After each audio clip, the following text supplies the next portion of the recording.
بسم اللہ الرحمن الرحیم۔ عزیزان محترم، مولا کائنات حضرت علی بن ابی طالب علیہ السلام کی شخصیت اور ذات والا اقدس وہ ذات ہے کہ اگر ہم تاریخ اسلام کا جائزہ لیں تو آپ دیکھیں گے کہ نبی کریم صلی اللہ علیہ وآلہ وسلم کے بعد حضرت علی علیہ السلام سے زیادہ کوئی افضل نہیں ہے پوری تاریخ بشریت میں، پوری تاریخ اسلام میں۔ آپ دیکھیں کہ ہر جگہ پر نبی کریم صلی اللہ علیہ وآلہ وسلم نے مولا کائنات حضرت علی علیہ السلام کو مقدم رکھا ہے۔ اپنی محبت کے اعلان کے موقع پر بھی حضرت علی علیہ السلام کو نبی کریم صلی اللہ علیہ وآلہ وسلم نے مقدم رکھا اور ہر جگہ آپ کا تعارف کروایا ہے، چاہے وہ اصحاب کے درمیان ہوں، چاہے وہ اہل بیت کے درمیان ہوں۔ حضرت علی علیہ السلام کو خط مقدم پر نبی کریم صلی اللہ علیہ وآلہ وسلم نے رکھا ہے،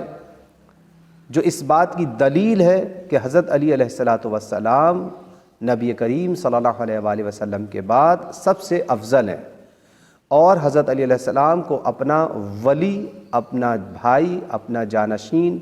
اپنا وصی، اپنا وزیر، اپنا خلیفہ پہلے دن قرار دیا ہے۔ آپ حضرت علی علیہ السلام کی زندگی کا جائزہ لیں، یوم ولادت سے لے کر اور یوم شہادت تک حضرت علی علیہ السلام کا ایک ایک لمحہ یوں کہا جائے کہ نبی کریم صلی اللہ علیہ وآلہ وسلم کی خدمت میں، ان کی اطاعت و فرما برداری میں، اور اسلام کی حفاظت، اسلام کی تبلیغ، اسلام کی ترویج کے سلسلے میں آپ کی زندگی کا ایک ایک لمحہ گزرا ہے۔ آپ دیکھیں کہ جب نبی کریم صلی اللہ علیہ وآلہ وسلم سے آپ مستقل جڑے ہوئے ہیں، جب ولادت کا موقع ہوا ہے اور آپ کی ولادت ہوئی ہے اور آپ خانہ کعبہ سے تشریف لائے ہیں اپنی آغوش مادر میں، تو آپ دیکھیں کہ پیغمبر اکرم صلی اللہ علیہ وآلہ وسلم کی آغوش میں آنے کے بعد بھی حضرت علی علیہ السلام نے نبی کریم صلی اللہ علیہ وآلہ وسلم سے گویا اس بات کا اظہار کیا۔ تاریخ اس بات کی گواہ ہے کہ بتائیے کہ میں زبور پڑھوں، توریت پڑھوں، انجیل پڑھوں، قرآن پڑھوں، اور نبی کریم صلی اللہ علیہ وآلہ وسلم کی آغوش میں آپ نے ان کی تلاوت کی، کہ جس پر نبی کریم صلی اللہ علیہ وآلہ وسلم نے فرمایا تھا کہ اس انداز سے تلاوت کی کہ نبی کو یہ کہنا پڑا کہ آسمانی صحیفے یوں پڑھے کہ ان کے انبیاء بھی نہیں پڑھ سکتے تھے، اور قرآن کریم کی تلاوت اس طرح سے علی نے کی ہے کہ جس طرح سے تلاوت کرنے کا حق ہے۔ عزیزان محترم، تو اب آپ اندازہ لگائیں کہ جو بچہ پیدا ہونے کے بعد صحیفوں کی اس انداز سے تلاوت کرتا ہے، اس کی جوانی کا کیا عالم ہوگا، اس کے کمالات کیا ہوں گے۔ یہاں پہ بلکہ یوں کہا جائے کہ ان کے یہاں بچپن اور جوانی میں کوئی فرق نہیں ہے، یہ بچے ہیں تب بھی اسی طرح سے قرآن کے عالم ہیں، حافظ ہیں، محافظ ہیں، اور جوانی میں بھی اسی طرح سے قرآن کریم کے حافظ اور محافظ ہیں، اور اسی وجہ سے نبی کریم صلی اللہ علیہ وآلہ وسلم نے سند فضیلت دے دی ہے مولا کائنات کو۔ اور آگے چل کر آپ دیکھیں کہ سارا زمانہ جب مولا کائنات کے کمالات دیکھے گا تو ہر شخص آپ کی فضیلتوں کو اعتراف کرتا ہوا نظر آ رہا ہوگا، بلکہ یہاں تک کہ اپنے کیا غیر بھی مولا کائنات حضرت علی علیہ السلام کے کمالات دیکھنے کے بعد اس بات کا اقرار کیے بغیر نہ رہ سکے کہ اگر علی نہ ہوتے تو ہلاکت کے سوا کچھ نہ رہ جاتا۔ آپ دیکھیں کہ دنیا اسلام میں جتنے علوم ہیں ان سارے علوم کا سرچشمہ مولا کائنات حضرت علی بن ابی طالب کی ذات ہے، چاہے وہ علم کلام ہو یا علم عرفان ہو، علم منطق ہو یا علم صرف و نحو ہو، جتنے علوم، علم کتاب ہے یا علم خطاب ہے، علم حساب ہے یا علم حیت ہے، علم جفر ہے، یا کوئی بھی آپ علم دیکھیں، سب کا سرچشمہ، سب کی بازگشت مولا علی بن ابی طالب علیہ السلام کی طرف پلٹتی ہے۔ مولا علی علیہ السلام نے سب سے زیادہ اسلام کی خدمت کی ہے، سب سے زیادہ نبی کریم صلی اللہ علیہ وآلہ وسلم نے خود یہ ارشاد فرمایا کہ دیکھو میرے بعد تمہارے درمیان پیدا ہونے والے اختلافات کا حل علی علیہ السلام کے پاس ہے۔ فرمایا تھا آپ کتابوں کا مطالعہ کر کے، اے علی تم میرے چلے جانے کے بعد میرے بعد میری امت میں پیدا ہونے والے اختلافات کا حل بیان کرنے والے ہو۔ تو اب آپ دیکھیں کہ اگر نبی کریم صلی اللہ علیہ وآلہ وسلم کے چلے جانے کے بعد اختلافات پیدا ہوتے ہیں امت اسلامی میں، تو امت کا فریضہ ہے کہ مولا کائنات حضرت علی علیہ السلام سے رجوع کرے تو نجات ملے گی۔ اور آج بھی یہی مسئلہ حل ہے، آج بھی اس مسئلے کا حل یہی ہے کہ اگر آج امت اسلامی چاہتی ہے کہ پوری امت اسلامی ایک پلیٹ فارم پہ جمع ہو جائے، اتحاد و یکجہتی پیدا ہو جائے، تو انہیں چاہیے کہ مولا کائنات حضرت علی علیہ السلام کی سیرت طیبہ پر چلیں، ان کے فرمودات پر عمل کریں۔ آپ دیکھیں کہ دعوت ذوالعشیرہ جب ہوئی ہے، نبی کریم صلی اللہ علیہ وآلہ وسلم کی پہلی تبلیغ رسالت کے، جس میں پروردگار عالم نے یہ کہا تھا کہ وَأَنذِرْ عَشِيرَتَكَ الْأَقْرَبِينَ، اے میرے حبیب اپنے قریبی خاندان والوں کو ڈراؤ۔ تو اس موقع پر جب نبی کریم صلی اللہ علیہ وآلہ وسلم نے ارشاد فرمایا تھا اور سارے لوگوں کو جمع کیا اپنے خاندان والوں کو، تو کیا کہا تھا اس موقع پر؟ یہی تو کہا تھا نا کہ ایکم یوازرنی فی ھذا الامر، کون ہے جو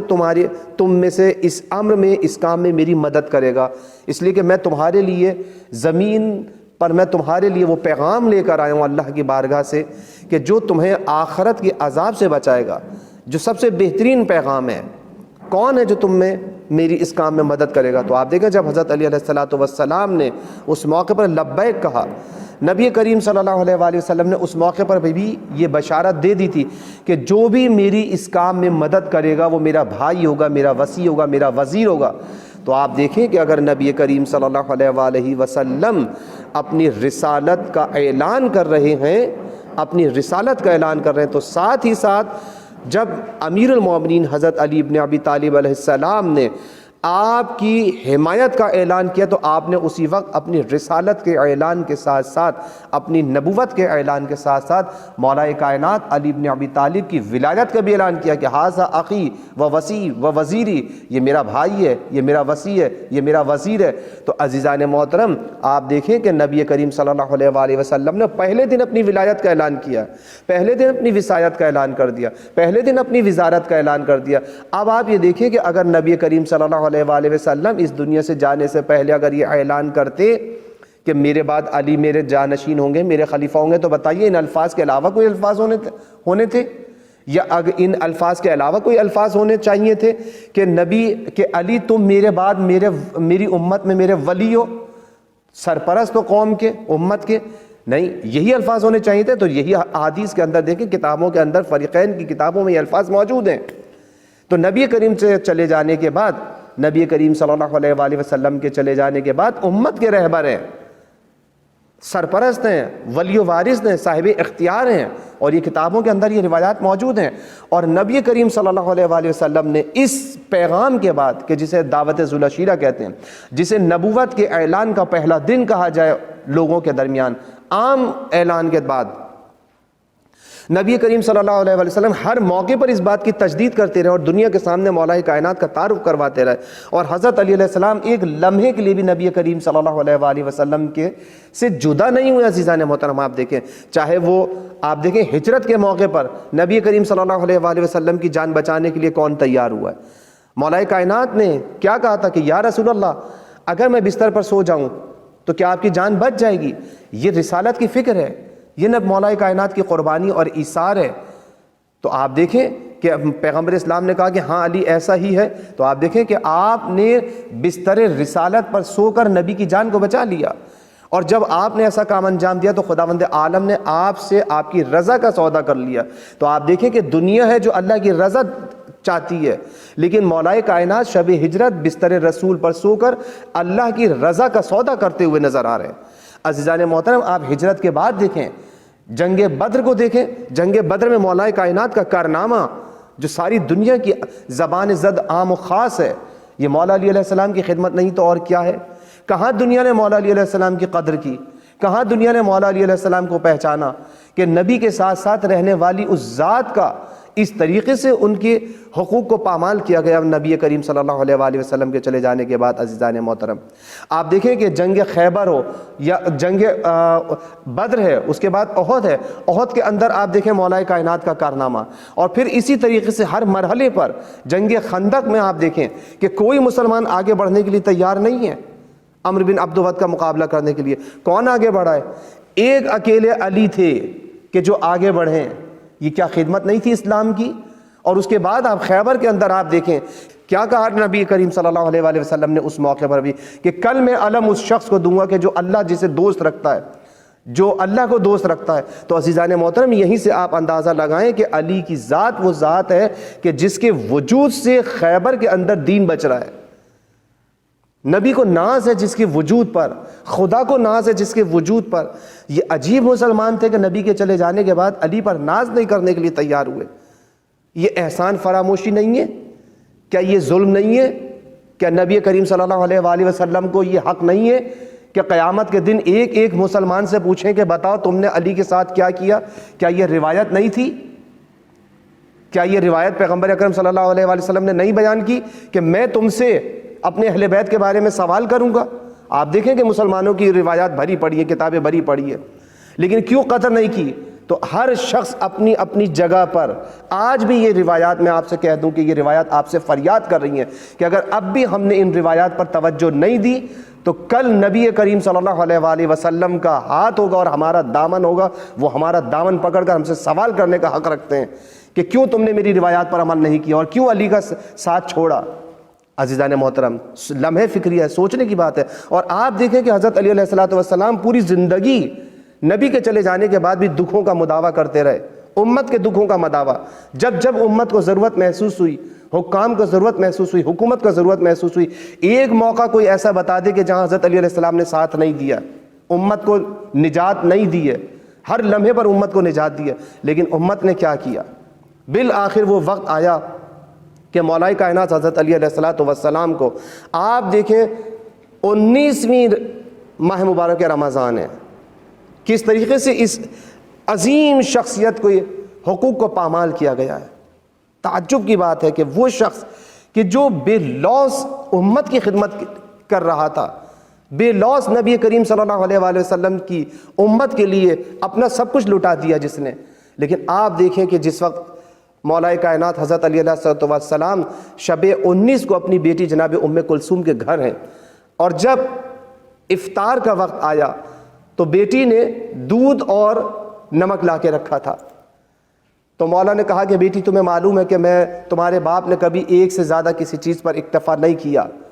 ایک سے زیادہ کسی چیز کو طلب نہیں کیا، ان میں سے دو میں سے ایک چیز کو اٹھا لو۔ تو آپ دیکھیں کہ مولا کائنات حضرت علی علیہ السلام نے جب جناب ام کلثوم نے نمک کو اٹھایا ہے نا تو مولا نے روک دیا، کہا نمک رکھ دو، دودھ کو اٹھا لو۔ میں کہوں گا مولا آپ نے اس وقت دودھ اٹھانے کے لیے کیوں کہا؟ یہ راز اس وقت کھلا کہ جب جرح آیا ہے اور مولا کے زخم کو دیکھا اور پٹی بندھی ہوئی تھی تو کہا کہ مولا کے لیے دودھ کا انتظام کیا جائے۔ عزیزان محترم یہ وہ وقت تھا کہ جب حضرت علی علیہ السلام، میں مختصر کر کے بات کو بیان کر رہا ہوں، کہ جب حضرت علی علیہ السلام کے ضربت لگی ہے تو شگاف اتنا سخت تھا کہ آپ یہ دیکھیں کہ جب جرح آیا ہے، مولا کائنات حضرت علی علیہ السلام کے گھر جب آیا ہے تو مولا کی پٹی بندھی ہوئی ہے، وہ پٹی اتنی زرد ہو گئی تھی کہ مولا کے رنگ سے مشابہ ہو گئی تھی، یعنی مولا کا رنگ زرد پڑ گیا تھا کہ جو سفید پٹی بندھی ہوئی تھی وہ بھی زرد میں تبدیل ہو گئی تھی۔ تو اس وقت جراح نے یہ بات کہی تھی کہ مولا کو دودھ کی ضرورت ہے۔ عزیزان محترم بس بات کو مختصر کروں کہ اس وقت کہ جب جناب علی مرتضیٰ علی علیہ السلام کا جنازہ تیار کیا ہے اور لے کر چلے ہیں دفنانے کے لیے، تو آپ دیکھیں کہ امام حسن علیہ السلام نے لوگوں کو واپس کر دیا تھا کہ آپ سب لوگ دور چلے جائیں، اس لیے کہ کسی کے کانوں میں جناب زینب اور جناب ام کلثوم کی رونے کی آواز نہ آنے پائے۔ میں کہوں گا مولا آج تو آپ نے سب کو واپس کیا ہے، دور کیا ہے کہ کسی کے کانوں میں جناب زینب کی رونے کی آواز نہ چلی جائے، لیکن اس وقت کیا ہوگا کہ جب کربلا کے میدان میں علی ابن ابی طالب کی یہ بیٹی ام کلثوم جناب زینب سلام اللہ علیہا اپنے بھائی کو گریہ کر رہی ہوں گی اور کس طریقے سے دشمنوں کے سامنے سر کھلے کوفہ کے بازار میں، کوفہ کے دربار میں اور شام کے دربار میں کھڑی ہوں گی اور خطبہ دے رہی ہوں گی۔ عزیزان محترم بس ایک جملہ بیان کر کے میں بات کو ختم کروں کہ جب مولا امام حسن علیہ السلام واپس پلٹ رہے تھے نا امیر المومنین کی قبر بنا کر دفنا کر، تو ایک شخص کو دیکھا کہ جو راستے میں بیٹھا ہوا گریہ کر رہا تھا۔ امام حسن علیہ السلام کا دل پسیجا اور اس کے پاس گئے، کہتے کہنے لگے بھائی تو اس قدر تڑپ کے کیوں رو رہا ہے؟ کہنے لگا کہ آج 3 دن ہو گئے، ایک شخص آتا تھا جو میرے بچوں کے لیے مجھے کھانا دے کر جاتا تھا، آج 3 دن ہو گئے کہ ہم نے گھر میں کھانا نہیں کھایا، ہم پریشان ہیں، نہ جانے خدا خیر کرے اس کا کیا ہوا۔ امام حسن علیہ السلام نے اسے اپنے سینے سے لگایا، کہا بھائی جو شخص تمہیں کھانا دیا کرتا تھا اس کی شہادت واقع ہو گئی، میں اس کا بیٹا حسن ہوں اور ہم اس کی ابھی قبر بنا کر آئے ہیں۔ سيعلم الذين ظلموا أي منقلب ينقلب